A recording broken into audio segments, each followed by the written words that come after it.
नमस्कार सगळ्यांना. तर आज घेऊन आली आहे परफेक्ट प्रॉपर जो बोटनेक असते त्याचं ड्राफ्टिंग सांगते. आणि जो ट्रेंडिंग जसं की आपण आता बॅक साईडला डिझायनर नेक शिवतो आणि फ्रंटला मोठा नेक शिवतो, बॅकला बोटनेक टाकतो आणि ही जे बंद गळ्याचे ड्राफ्टिंग असतात ओके, जे की सगळे आपण ट्रेंडी ब्लाऊज आता चालू आहेत. तुम्ही तुमच्या पद्धतीने पण फुल शोल्डर घेऊन मेजरमेंट करू शकता. जसं की आर्मोल आहे, तुमचे जे काही तुम्हाला येतात ते मेजरमेंट. फक्त मी बोटनेक याच्यामधून सांगते आणि मी ट्रेंडिंग बोटनेक जो आहे तो पण सांगते. तर मी हा आर्मोल वगैरे दिलेला आहे, फुल शोल्डरचा हाफ घेतलेला आहे. तर बघा माझ्या याच्यामध्ये ना मी 2 इंच एक्स्ट्रा सोडते मार्जिन पहिले, नंतर ड्राफ्टिंग चालू करते, कारण ते मार्जिन आपल्याला याचा पफ घेण्यासाठी. आर्मोलचे मेजरमेंट टाकले मी आणि आपला मुंडा जो आहे तो घेतलेला आहे शोल्डरच्या हाफ. कितीही शोल्डर असू द्या, तुम्ही मुंडा जो आहे शोल्डरच्या हाफ घ्यायचा ओके. तर बघा हे उभे मेजरमेंट टाकले, बस पॉईंट टाकलाय, मुंडा बघा इथून पण टाकायचा असतो आपल्याला. ही आपली चेस्ट लाईन असते ओके, बस लाईन, चेस्ट लाईन आणि आपली वेस्ट लाईन. तर आता आपण घेणार आहे बघा शोल्डरपासून, म्हणजे आपलं आर्महोलची जी आहे ना, तर इथून आर्महोलपासून आतमध्ये घ्यायचं 1 ते 1.5 इंच. जो प्रॉपर बोटनेक असतो ना तो म्हणजे बोट, केरलाची बोट, मी सांगितलं इन्स्टावरती तसं की केरलाची बोट जी असते ना तो प्रॉपर बोटनेक. तर तुम्ही बॅकला बोटनेक आणि फ्रंटला मोठा पण घेऊ शकता, पण हे प्रॉपर दोन्ही म्हणजे केरलाची बोटचा शेप दिसला पाहिजे. तर त्यासाठी त्याचं शोल्डर खूप कमी असते ओके, 1 ते 1.5 इंच, जास्तीत जास्त 1.25 इंच, 2 इंच पण खूप होतं, 1.25 इंचापर्यंतच घ्यायचं आणि सारखे शेप द्यायचे. म्हणजे इक्वल पण देऊ शकता किंवा बॅकचा नेक नेहमी कमीच ठेवायचा. तर बॅकचा नेक जो आहे तो 2 इंच, तर फ्रंटचा 2.5 इंच ओके, अर्ध्या इंचाचा किंवा 1 इंचाचा फरक तुम्ही ठेवू शकता. तर बघा मी बॅकचा नेक जो आहे तो 2 इंच घेतलाय आणि जो फ्रंटचा आहे तो मी घेतलाय 3 इंचाचा. तर याला शेप द्यायचा, तुम्हाला दाखवण्यासाठी बोट सारखा याला आकार देऊयात. तर बघा प्रॉपर दिसलं पाहिजे आणि खूप सुंदर दिसतोय. मी तुम्हाला माझं ऑरेंज कलरचं ब्लाऊज दाखवलं इन्स्टावरती. तर अजून ते ग्रीन कलरचं पण आहे, ज्याला मी बॅकला छान डिझाईन केलेली आहे. पहिले आधी बॅकचा जो नेक आहे तो बोटनेकच घ्यायचा, त्याच्या खाली आपण डिझाईन काहीही ड्रॉ करू शकतो. तुम्ही जो इमॅजिन करू शकता तसं ड्रॉ करू शकता ओके. वेगवेगळे शेप घेऊ शकता, की होल आणि ड्रॉप नेक, म्हणजे जे काय ट्रेंडी आहे ते डायमंड शेप कसाही देऊ शकता.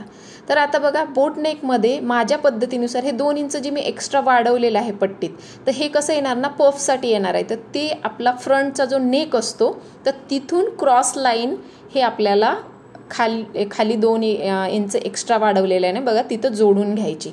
आता कोणाचा नेक आता समजा बॅकला बोट नेक आहे पण फ्रंटला 7 इंच 8 इंच असा जर येणार असेल तर आपल्याला इथून घ्यायचं, म्हणजे जिथून आपला फ्रंट नेक स्टॉप होतो वरून शोल्डरपासून तिथून एक क्रॉस लाईन घ्यायची, म्हणजेच आपला जो आपण 2 इंच एक्स्ट्रा वाढवलेला आहे आम्ही आमच्या इरेज करून टाकलेला आहे, तर एकदम परफेक्ट सेंटरमध्ये येतो ओके. तर बघा आता न्यू स्टाईल म्हणजे जे ट्रेंडिंग बोटनेक चालू आहेत की ज्याला की मागे आपण छान ड्रॉप टाकतो किंवा की होल करतो, खूप सारे डिझाईन करतो. तर त्याला बघा इथून शोल्डर मोजायचं, सेम जसं आपण पहिले मोजलं ना 1.5 इंच तिथूनच. तर मी आपली शोल्डर पट्टी किती हवी रेडी, त्यामध्ये आपल्याला अर्धा इंच ॲड करायचं स्लीव्ह जोडण्यासाठी ओके. तर बघा राहिलेला आपले जे आहे गळा रुंदी येईल, तर ते किती पण कोणाची 4.5 पावणे 5 सुद्धा येऊ शकतो, ज्यांच्या शोल्डरवर डिपेंड आहे की त्यांचं शोल्डर 16 आहे 17 आहे, 17पर्यंत तर माझ्याकडे आलेला आहे 17.5पर्यंत. तर बघा आता नेक कधीही मोजताना ब्लाऊजचा नेक हा क्रॉसमध्ये टाकायचा आणि बघा असा जर क्रॉसमध्ये मोजला तर तो 8 आलेला आहे, तर क्रॉसमध्येच त्यांचा 8 आहे, तर मी 8 घेतलाय. पण असा स्ट्रेट नाही टाकायचा, कारण स्ट्रेट नेक बघा 1 इंच कमी झालाय, तर नेहमी क्रॉसमध्ये टाकायचा. कारण याची ब्रॉडनेस वाढली ना तर लेंथमध्ये तो आपोआप कमी होतो, पण जेव्हाही आपण स्टिच केला तेव्हा तो नेक प्रॉपर आपला 8 इंचच येणार. तर बघा मी आता आपण बॅक जो प्रॉपर बोट नेक घेतला त्याचा गळा 3 इंच घेतला, तर तिथून क्रॉस लाईन केली. आता याचा 8 इंच आलाय, तर मला इथून क्रॉस लाईन करायची, इथं एंड झालाय ओके. तर इथून क्रॉस लाईन करेल. तर आपण याच बॉक्समध्ये गोल आकार शेप देऊया. तर जी आपली बस पॉईंटची लाईन आहे ओके, तर इथून जिथं मी फिंगर पॉईंट केलाय तिथून आतमध्ये आपल्याला म्हणजे जी क्रॉस लाईन आणि ही लाईन टच होते त्या क्रॉस पासून आपल्याला छातीचा 10वा भाग प्लस अर्धा इंच घ्यायचा ओके. तर बघा यांची छाती जी छातीचा राऊंड आहे, चेस्ट राऊंड, त्याचा 10वा भाग बसलाय आणि स्ट्रेट लाईन आपण खाली ओढायची. ओके. मोजायचं आपल्याला या क्रॉस पासून, पण सेम तीच लाईन खाली आली पाहिजे. योगपट्टीचं 2.25 इंचावर असं क्रॉस मार्किंग करायचं दोन्ही साईडला. आणि आपला जो प्रिन्सेस कटची जी आपण डाचसाठी जी लाईन दिली त्याला इथं जोडून घ्यायचं. ओके. आणि आता आपल्याला जो पफसाठी जो मार्क करायचा, तर इथून क्रॉसपासून 1.5 इंच या साईडला आणि 1.5 इंच त्या साईडला. ओके.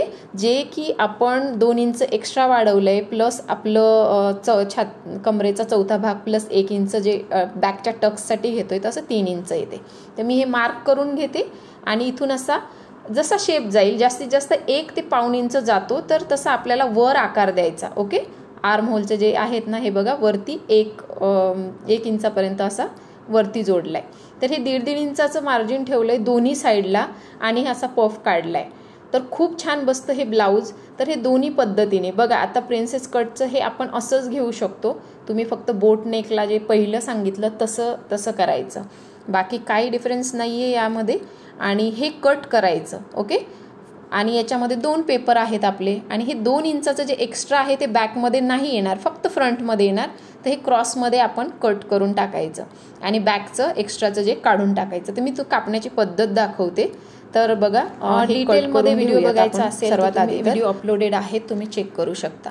तर बघा, मी हे असं क्रॉस केलंय. ओके. वरून जे आहे स्ट्रेट काढून टाकले 2 इंचाची पट्टी. आणि बघा 2 पॅनल वेगवेगळे झालेत आपले.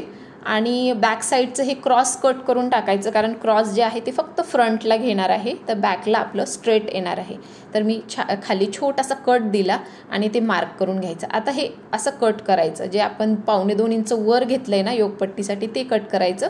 फ्रंटचा आर्महोल कट करायचा, नेक कट करायचा आणि मधला हा एक्स्ट्रा 3 इंच ते कट करायचं. तर खूप सोप्या पद्धतीने, तर मला तर असं काही प्रॉब्लेम नाही आले, सुंदर येतोय. आणि सेंटरमध्ये 40, 44, 45 चेस्ट पर्यंत मी याच पद्धतीने प्रिन्सेस कट ब्लाऊज कट करते आणि अजिबात असं दबल्यासारखं वगैरे नाही होत. तर बघा, बॅकचं हे लाईन मी स्ट्रेट केली आणि हे काढून टाकणार आहे. ओके. तर मैत्रिणींनो, व्हिडिओ आवडला तर नक्की चॅनलला लाईक, शेअर आणि सबस्क्राईब करा, म्हणजे मला थोडंसं उत्साह येईल की मी व्हिडिओ परत अपलोड करील. खूप बिझी होते, पण इन्स्टावरच्या रिक्वेस्टनी मी हे व्हिडिओ अपलोड करत आहे, कारण की खूप माझ्या मैत्रिणींना प्रॉब्लेम होतोय, तर त्यांच्यासाठी. तर बघा, आता आपला फ्रंटचा हा पॅनल घ्यायचा आणि शोल्डर जेवढं फ्रंटला आहे तेवढं बॅकला करायचं आणि राहिलेला इथं आपण बोटनेकचा शेप देणार आहे. आता बॅकला आपण 1.5 इंचपासून कितीही घेऊ शकतो, 1.5 इंच, 2 इंच, 2.5 इंच. आणि त्याखाली आपण डिझायनर नेक टाकू शकतो. जसं माझं एक ब्लाऊज व्हायरल झालं आहे ते ब्लॅक कलरचं, ट्रेंडिंग नेक तो, तर त्याच्यामध्ये बघा कसा शेप दिलेला आहे, मी असा राऊंड केलेला आहे खालून. तर कसाही, म्हणजे तुम्ही डायमंड शेप घेऊ शकता, व्ही शेप घेऊ शकता, की होल घेऊ शकता, थोडा ड्रॉप नेक घेऊ शकता. तर हे आहे ट्रेंडिंग बोट नेक आणि फ्रंटला नॉर्मल आपला जो नेक असतो डीप तो. तर हे मेथड खूप छान आहे आणि मला हे फॅशन डिझायनिंगमध्ये नाही शिकवलं जातं. माझे जर डिझायनर ब्लाऊज तुम्ही बघितले तर खूप चुका आहेत त्यामध्ये. तर मी नक्कीच तुम्हाला एक टिप्स देईल की त्याच्यामध्ये काय चुका आहेत. तर बघा, मी कपड्यावरती ठेवलंय, हे त्यांचं ब्लाऊज आहे.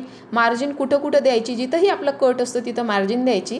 आणि हां, योगपट्टी मी वेगळी काढलेली आहे. तर बघा, 2.25 इंचाची काढायची. आपण 2.25 इंच क्रॉस कट केलं होतं, पण 2.25 इंच काढायची, म्हणजे अर्धा इंच एक्स्ट्रा घ्यायचं आपल्याला स्टिचिंगसाठी. आणि कमरेचा चौथा भाग प्लस 2 इंच घ्यायचं त्याची लेंथ. ओके. तशा मी 4 काढल्या. सो की तुम्हाला शोल्डरला मार्किंग एक्स्ट्रा मार्जिन द्यायचं, लावण्यासाठी क्लिअर झाले असतील. तर आवडला असेल तर नक्कीच चॅनलला लाईक, शेअर आणि सबस्क्राईब करा. बाय.